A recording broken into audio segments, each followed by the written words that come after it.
Su padre construía carretas. Tuvo 8 hermanos y una infancia difícil. Estuvo, de adolescente, en la Guerra de la Independencia, esa ocasión histórica en que todos los españoles por primera vez estuvieron de acuerdo. Asistió a las desoladas guerras de la independencia americana. Fue la estrella liberal de la guerra carlista. Impía guerra, porque en guerras así todo el que muere es de la familia. Y la concluyó con un abrazo, el de Vergara, que no sembró ni la derrota ni el rencor en el bando contrario. Un español insólito. Tanto que ascendió desde su cuna artesana a condados, a ducados, a principados, a la grandeza de España, al título de Alteza Serenísima. Fue regente de Isabel II y por fin el único español de origen al que se le ofreció el trono de la patria. Español de origen y de origen proletario. Insólito. Nunca se alzó, nunca se sublevó, nunca se levantó, nunca se pronunció. En una época envilecida en que se pisoteaba la libertad, en una época en que el pueblo se despertaba con un gabinete y se acostaba con otro, lo mismo que la reina, en una época en que había más manifiestos militares que edictos de alcaldía, en una época en que los espadones, los golpes, las cuarteladas, las azonadas, los motines se querían erigir en salvadores de la patria, hubo un español insólito que tuvo siempre en la boca una frase: cúmplase la voluntad popular. Y nunca intentó inventarse esa voluntad. Ese español insólito se llamó, y se llama todavía, Baldomero Espartero.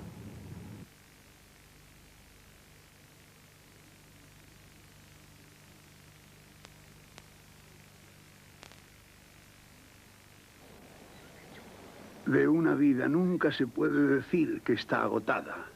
Este día es la prueba. Mi persona y mi casa se sienten orgullosas de recibir la visita de vuestra majestad. Yo soy, general, quien debe estar agradecido, vuestra alteza. Os miro y veo ante mí a la última historia de España. Si hay alguien de quien pueda decirse que ha tenido las riendas de este país en sus manos, es vuestra alteza. No estoy seguro de que eso sea un elogio. En cualquier caso, majestad, a los 82 años no caben vanidades. De la historia de España he sido testigo y poco más. Siempre es el pueblo el que escribe su historia. Y es bueno que sea así, porque a la larga no se equivoca nunca. Por eso el gobernante que tiene buen oído y percibe el auténtico sentir de su pueblo es el mejor. El gobernante sordo es malo, majestad, porque conduce al pueblo a lo que él cree que es bueno. Y el pueblo es infinitamente más que un hombre solo. Quizá por entenderlo así es por lo que os quiso siempre, Alteza. No, no me llaméis Alteza. Si me quiso, es porque yo soy pueblo. Nací en una minúscula aldea de La Mancha. Mi padre hacía carros.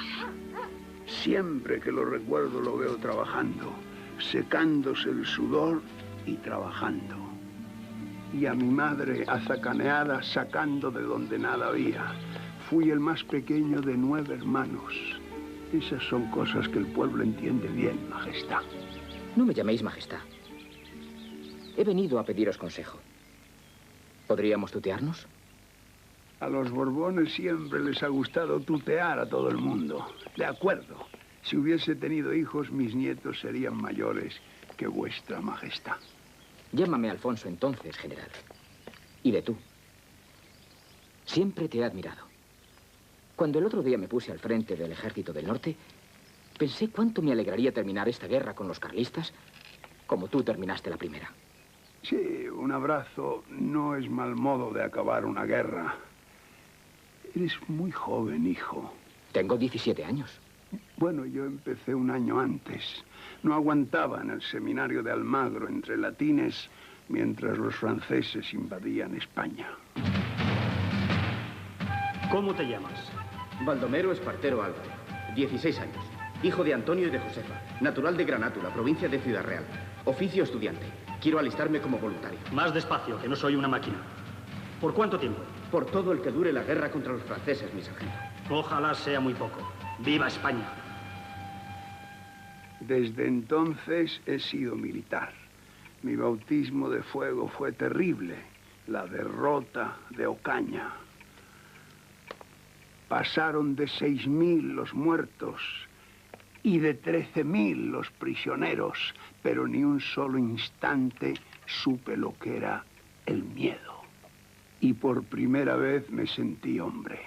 Cuando luego, tantas veces, antes de las batallas, he llamado compañeros a mis soldados, sabía que era cierto. Ellos eran hombres confiados a otro hombre, y eso me ha hecho responsable. Se dice que en la guerra, a las bajas tú les dabas un valor relativo. El que tienen. Hay cosas más importantes que la vida. Sin libertad, sin dignidad, sin patria, ¿de qué sirve la vida? Alfonso, voy a decirte lo que acaso no te guste escuchar. La única ocasión en la historia de España en que todos los españoles han estado de acuerdo fue la Guerra de la Independencia. Tu abuelo Fernando VII se encargó de destrozar ese acuerdo. Él sembró la discordia y echó por tierra la Constitución por la que juntos habíamos luchado. Yo preferí irme a América, que se debatía por separarse de España. Era un asunto perdido de antemano. No se puede ir en contra de quien guerrea por su liberación. Yo estuve 9 años allí. Cuántas fatigas. Me acordaba de los conquistadores y los veneraba. Ya brigadier por méritos de guerra, el virrey del Perú me comisionó para informar al rey lo desesperado de la situación. Los oficiales de América teníamos fama de liberales y no éramos bien vistos. En más de 3 años no se había tenido una sola comunicación del gobierno de Madrid. Y al tenerme delante tu abuelo, me miró. Me preguntó si fumaba y me tendió un mazo de puros. Eso fue todo. Cuando regresé a América, se había dado ya la batalla de Ayacucho y habíamos perdido la batalla y América. Tenía 32 años y pensaba que ya no habría más momentos heroicos en mi vida. ¿Qué sabemos los hombres? Todo lo que he tenido estaba por venir. El amor, la gloria y el poder, si es que la gloria y el poder nos pertenecen.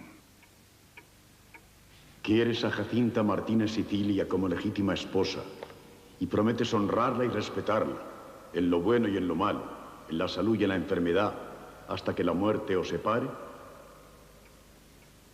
Siempre he llamado chiquita a mi mujer. Me quisiera morir antes que ella. Yo que nunca temía nada, no tendría valor para sobrevivirla.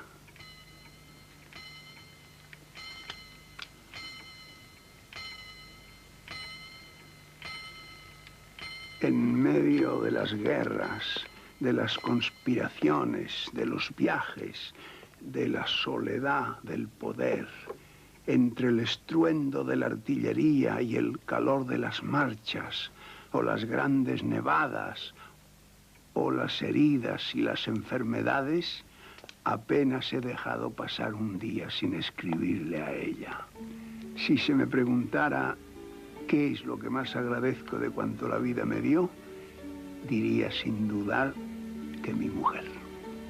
Un hombre puede esforzarse por conseguir el éxito, el triunfo, el ideal, puede sacrificarse por cualquier ambición y conseguirla. Pero el amor es un regalo siempre. Se nos da y nada más. No se conquista, no se merece, no se arrebata. Y los afortunados han de ser cuidadosos. No lo olvides, Alfonso. Cuanto más altos, más difícilmente nos llegará el amor y más agradecidos deberemos estar. Te lo dice un hombre que ha hecho muy poco, aparte de la guerra. La libertad, el honor, la patria, la vida, todo adquiere con el amor más grandes dimensiones. Si algún día te llega, no dejes que se vaya. Hasta que la muerte nos separe. ¿Qué has dicho? Nada, no he dicho nada. Creo que tiene razón, mi general. Cuando me casé, te doblaba la edad. Ahora, a ser un buen marido. Administrar las fincas de tu mujer en La Rioja. Aprender de sementeras, de cultivos, de vendimias y de cosechas. No sabemos nada. Tenía 40 años cuando murió tu abuelo y se armó el cisco que él había preparado. Tu abuela, la regente, era impulsiva e influenciable. Tu madre era una niña de 3 años y el país llevaba 20 ejercitándose en pelear una mitad contra otra. El rey era el tapón de una botella de cerveza. Se derramó la espuma, se derramó la sangre. Pero el culpable fue el príncipe Don Carlos. Mi madre era la reina. En España nunca estuvieron excluidas del trono las mujeres. ¿Tú crees que a un pueblo le importa de verdad quién reine sobre él? ¿Tú crees que es capaz de sembrar tanta ruina, tanta calamidad por un pleito dinástico? Allá se las compongan, hubiese dicho España, la hija de Fernando VII y su hermano. Matarnos a dentelladas por ellos, de ninguna manera.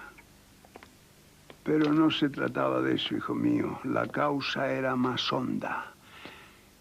Isabel II y Don Carlos se habían convertido en símbolos. A mi edad no estoy convencido de que eso sea beneficioso. Entre una persona y otra a los españoles les hubiera dado igual, pero por un símbolo los españoles matan. Don Carlos representaba la tradición casi medieval. Isabel, la esperanza de un resurgimiento. Uno miraba atrás, la otra adelante. Nadie quería seguir en el presente. Lo que se contrapuso, y todavía se contrapone, fue la sociedad antigua con la sociedad nueva. Lo hispánico frente a lo europeo, el absolutismo frente a la soberanía popular. Después, como sucede siempre, cuando empiezan a tronar los cañones, uno se olvida ya de por qué truenan.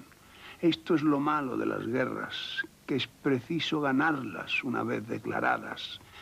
Y las guerras civiles son más duras, sobre todo en España, donde siempre las ha habido y siempre intervinieron naciones extranjeras como en un campo de experimentación, desde la Reconquista hasta hoy.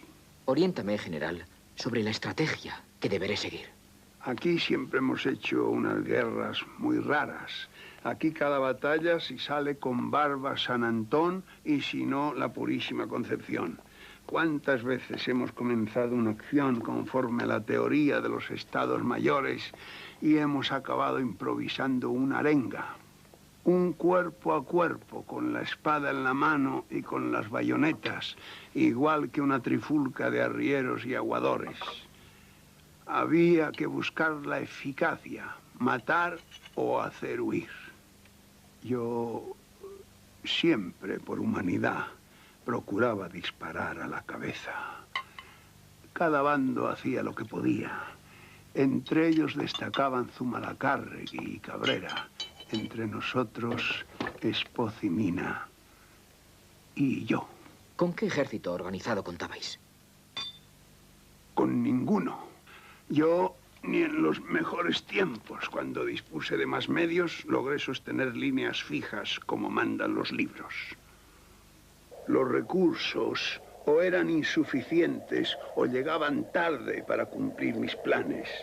Por eso mi aspiración era conseguir bases de apoyo firmes en Bilbao, en Durango, donde fuera. Era otra vez la guerra de guerrillas, que es la que aquí nos corresponde. Tiroteos, escaramuzas, retiradas, asaltos, asedios, liberaciones de ciudades una y otra vez. Aprovechar la noche o el mal tiempo o la sorpresa o el cólera, qué sé yo.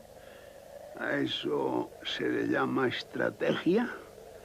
¿Estrategia a esa pesadilla en que nos enterábamos hoy de dónde debíamos haber dormido ayer y antes de ayer? ¿En que una herida no nos daba derecho ni a bajar del caballo? ¿En que Madrid y la corte nos veían como cantantes de ópera a los que se silba o se aplaude según su actuación? Apostaban por los generales como por los toreros. Luchábamos por delegación en un campo de batalla acotado y concreto, y había que satisfacer la pasión de nuestros partidarios. Estrategia. Como si aquella guerra se hubiera hecho en un despacho sobre un mapa colocado encima de una mesa con planes de ataque o de defensa que el enemigo debiera respetar.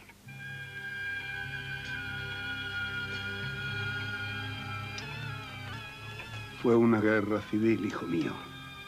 No lo olvides. Un rey de España no lo debe olvidar.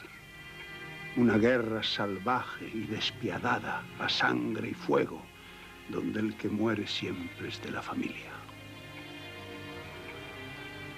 Los carlistas comenzaron fusilando en masa a nuestros prisioneros y nosotros tomamos represalias y ya no hubo cuartel. Si una columna carlista dejaba medio pueblo en ruinas, en cuanto lo tomábamos una columna nuestra, lo reducía a cenizas.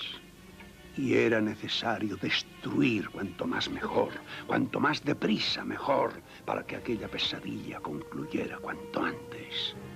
Porque corríamos el peligro de destrozar a España, de quedarnos sin aquello por cuyo bien luchábamos. Ay, las guerras civiles. ¿No eres tú, general, según tengo entendido, quien en cuanto a la dureza puede arrojar la primera piedra? Y por eso me quejo. No quedaba más solución que abandonar la carrera y retirarse al campo o mantener la disciplina. La disciplina es el primer presupuesto de un ejército. Y más dura de ser, cuanto menos profesional y más improvisado sea el ejército. La guerra da lugar a que se desencadenen las peores pasiones de los hombres. Los descontentos desertan, se echan al bandidaje como se echan al monte.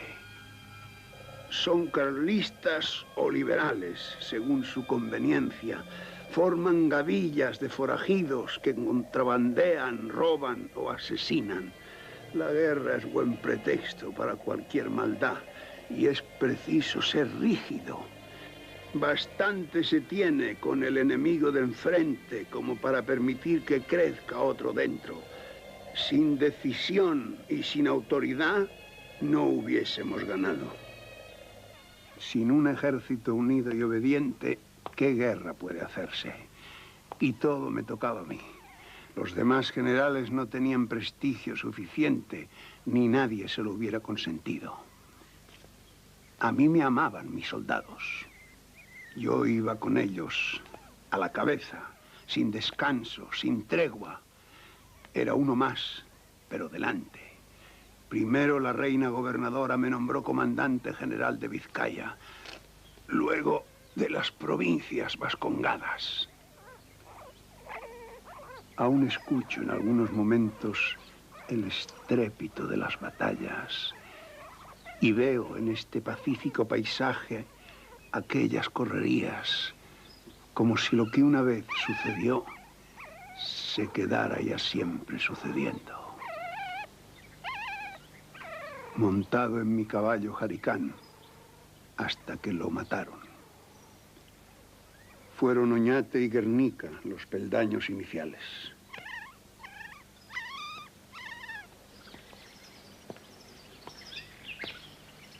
Vengo en ascender al brigadier Baldomero Espartero al grado de mariscal de campo.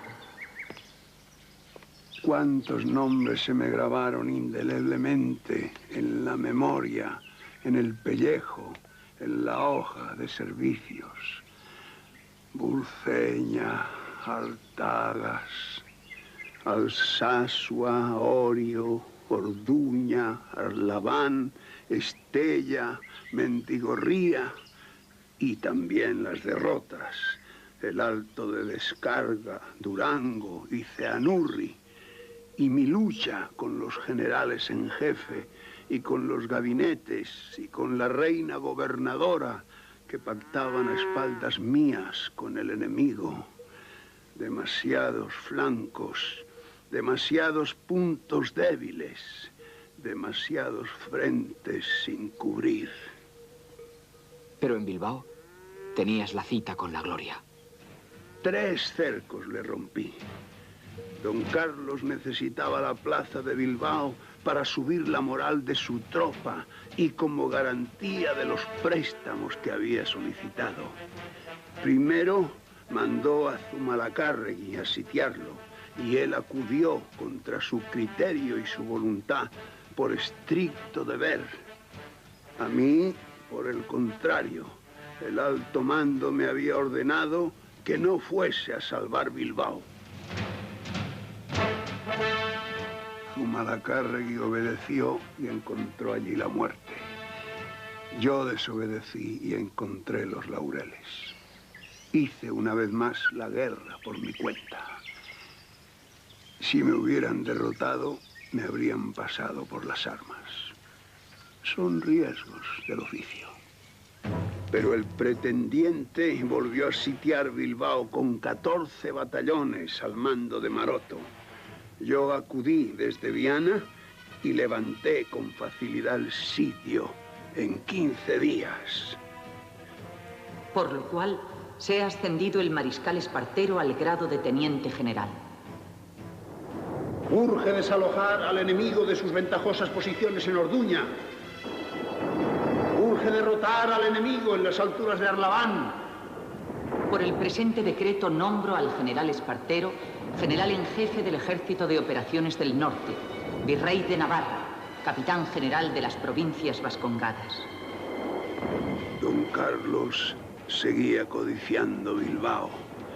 Lo sitió el 25 de octubre con 20 batallones, 3 compañías de desertores argelinos y una impresionante artillería. Yo, para asegurarme el paso por la ría, mandé a Portugalete fuerzas de zapadores, infantería y artillería. El cerco se estrechaba. Aparecí con 15.000 hombres que acantoné en la comarca. Todas las alturas circundantes, Archanda, Begoña, Miravilla, Banderas, estaban tomadas por carlistas y también la orilla izquierda del Nervión. Construí un puente de barcas, lugres, goletas y bergantines desde la rambla del muelle hasta la orilla opuesta.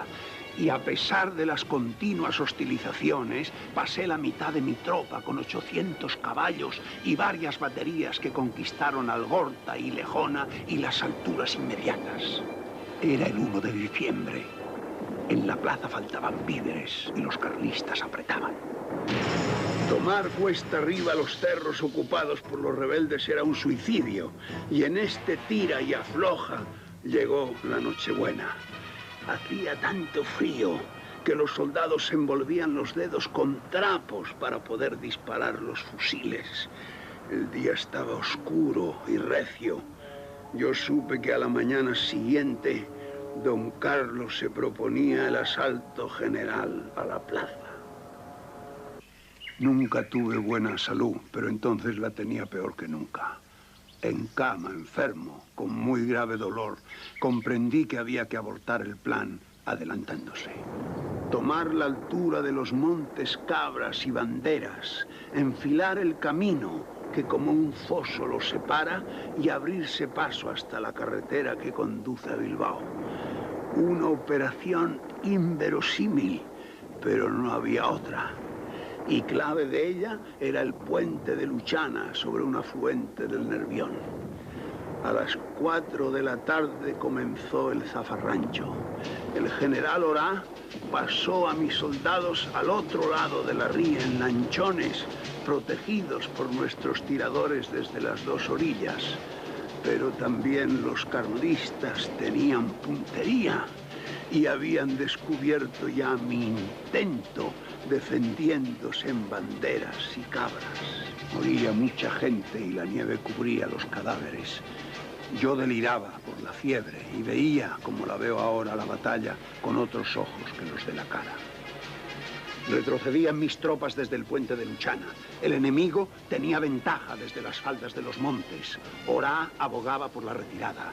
Yo salté del jergón. Mandé que me sondaran la vejiga, que estaba muy inflamada, y tambaleándome como un borracho, me monté en mi caballo.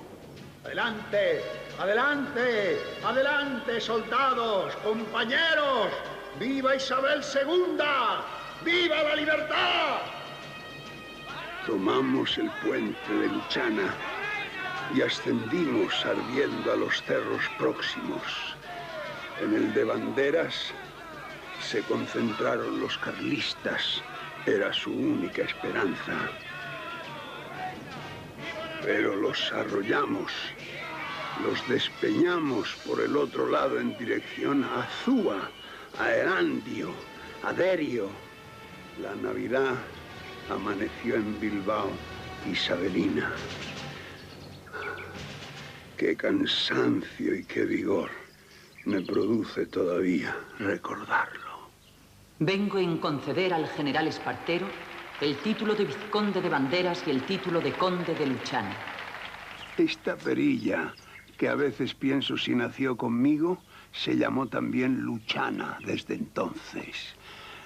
Pero todos estábamos hartos de guerra fratricida, de intrigas en las cortes de María Cristina y de don Carlos. Maroto y yo entramos en negociaciones.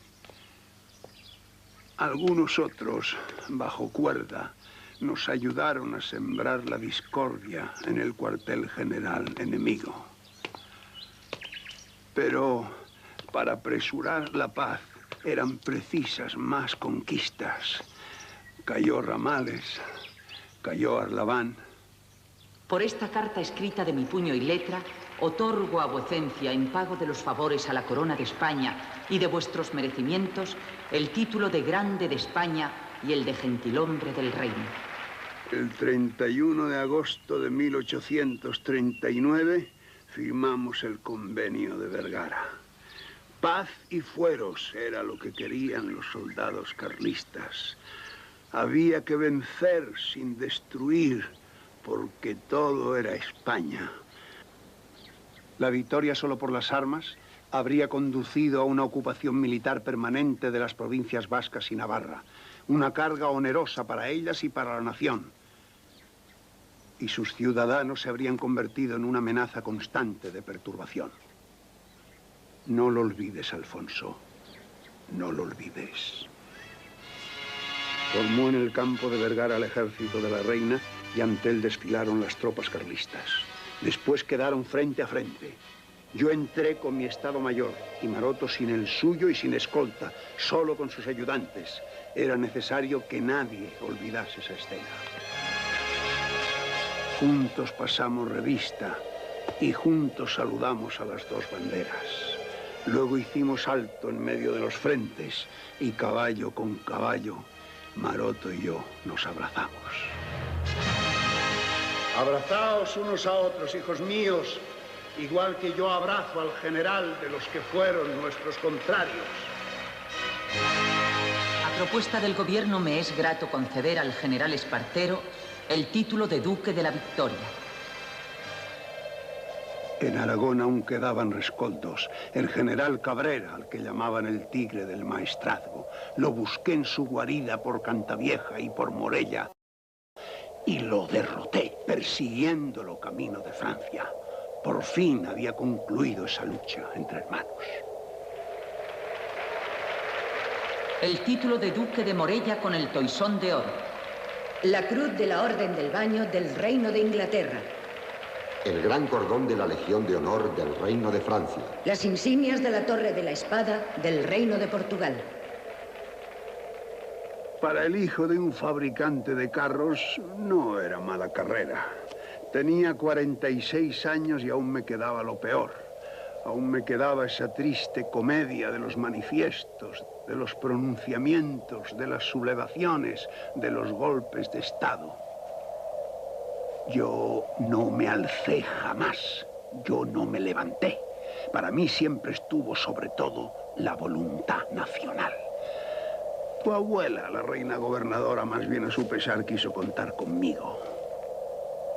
Yo volvía lleno de resplandor, pero ella no era liberal más que de boquilla. Acabamos chocando y prefirió abandonar la regencia de tu madre e irse a Francia. El Congreso me nombró regente a mí con el título de Alteza Serenísima. Pero María Cristina conspiraba con mis adversarios en Francia. Se unían todos contra mí, los más encarnizados enemigos, moderados, carlistas, apostólicos, republicanos, comunistas, absolutistas, demócratas. Todos los politicastros resentidos juntos en su odio a mí. Joaquín María López, Prim, O'Donnell, González Bravo, los dos de la Concha, Serrano, Manuel Cortina y Narváez, más que nadie. Traición por todas partes. Hasta mis progresistas se me oponían. Y sin embargo el pueblo liberal seguía de mi parte. Ser el caudillo liberal ha sido mi destino más claro. Y lo cumplí siempre con buena fe, aunque no siempre con acierto. Qué turbia es la política y qué ruines las ambiciones personales. El último gobierno que yo nombré me traicionó también. Concedió la amnistía para que los conspiradores no tuvieran que esconderse al entrar. Narváez desembarcó en Valencia. Me acusaron de malversar los bienes públicos. A mí, que me había empobrecido en el gobierno. En la Constitución me apoyo y con su escudo estoy cubierto. Fuera de ella no hay más que un abismo para mí. No hay más que ruina para la monarquía. Pero Narváez estaba ya en camino. Cuánto cansancio, cuánta tristeza, cuánto desengaño. En el Paseo del Prado organicé el más brillante de los desfiles, con la milicia nacional, todos los cuerpos de la guarnición y yo a caballo de gran uniforme con mi Estado Mayor, dirigiéndome al pueblo entusiasmado. Nacionales y soldados, hoy os dirijo mi voz no como el soldado ciudadano que apoyado en vuestro valor enarboló la bandera de la patria, de la reina y de la Constitución y la llevó de victoria en victoria. Hoy os habla Baldomero Espartero, el hijo del pueblo nombrado regente del reino por la voluntad nacional. A esa voluntad me someteré siempre. Entregaré el sagrado depósito de la reina y la Constitución con la misma solemnidad que lo recibí. Pero nunca al furor de los motines, del despotismo y de la anarquía. Este soldado no tiene más aspiración y no desea más gloria que la gloria de su patria. Pero Narváez se acercaba. Ahora comprendo que deseando concluir me dirigí hacia Albacete y mandé al general Seoane contra Narváez. Me traicionó uniéndose a él en Torrejón de Ardoz. Yo estaba solo. Pude levantar al pueblo, pero eso hubiera ido contra el trono. Preferí embarcarme en Cádiz, en el crucero inglés Malabar. Era la tarde del 31 de julio de 1843. Mi regencia había durado 2 interminables 2 angustiosos años. Se priva a Baldomero Espartero de todos sus títulos, empleos, grados y condecoraciones. Y a todas las autoridades del reino se ordena que de hallarlo sin más identificación que su persona, sea pasado por las armas como traidor a la patria. Así empezó el destierro. Primero en Londres, 5 años. Luego aquí, viendo crecer la hierba. En 1854 se volvió el país contra el gobierno y contra la reina madre. La Junta Revolucionaria me reclamaba precisamente por mi falta de ambición y por mi alejamiento. El pueblo seguía confiando en mí. Recibí una carta de tu madre. Nunca he olvidado los servicios que prestaste a mi país y a mi persona. Las circunstancias son difíciles. Necesito que vengas y que vengas pronto. Te espero con impaciencia.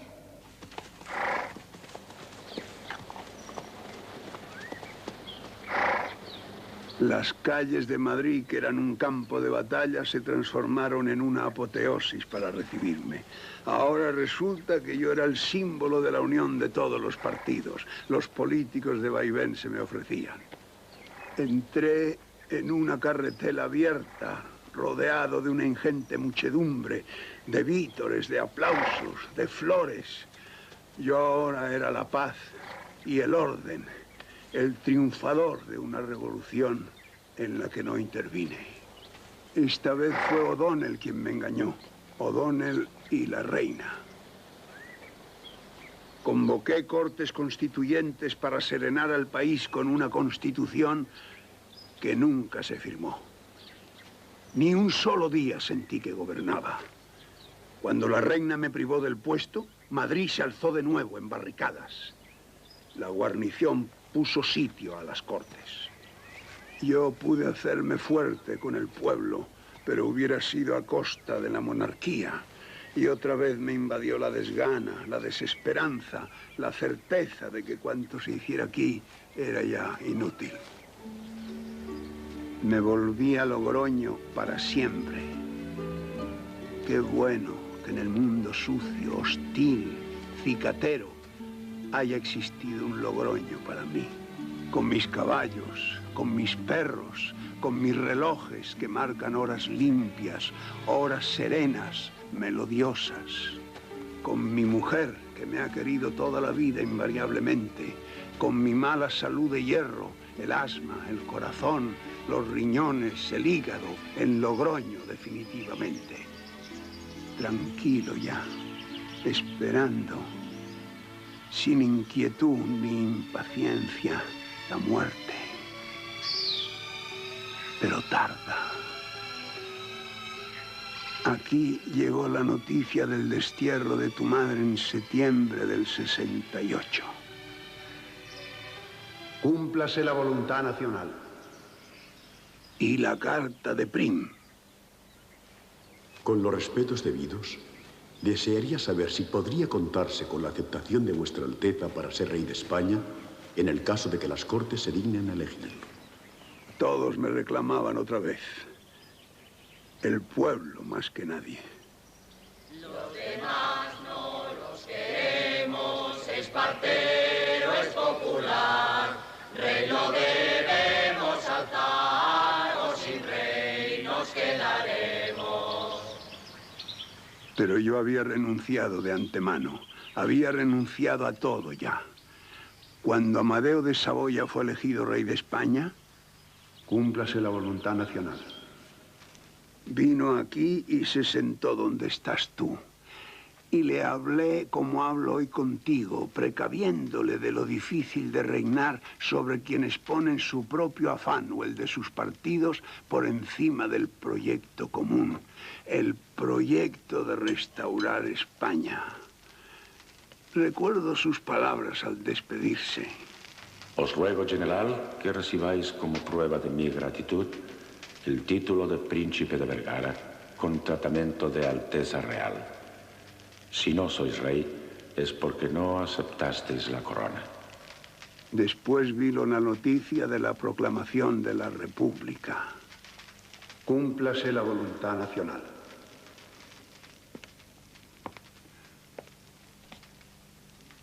Id ahora, rey Alfonso XII, a jurar la constitución de vuestro pueblo y a cumplir sin vacilar jamás el juramento. No puedo daros más honores, señor, de los que ya tenéis.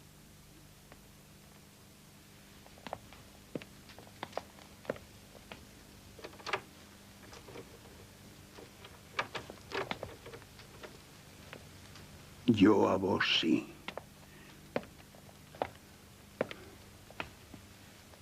Tomad la cruz laureada de San Fernando que me otorgó la patria para testificar con ella mis servicios.